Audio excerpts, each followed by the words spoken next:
Labdien, man sauc Dāvis Ozols. Šie ir darbi, kas ir tapuši 2022. gadā, speciāli radīti izstādei Andra Eglīša Pelēkajā kubā, izstādē, kas saucās Zālē.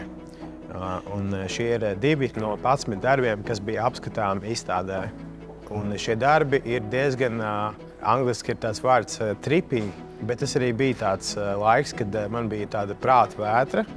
Un es taisīju, kas man ienāk prātā attiecīgajā brīdī, un viņi ir tapuši diezgan brīvi un ekspresīvi. Kādus pāris mēnešus šie darbi uzturējās Pelēkajā kubā.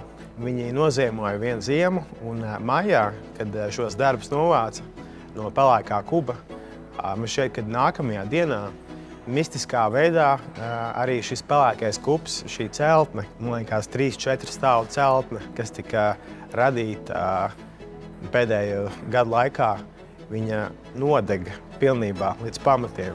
Šie darbi ir bijuši unikālā vietā, kas vairs neeksistē un kas vairs nekad neeksistēs.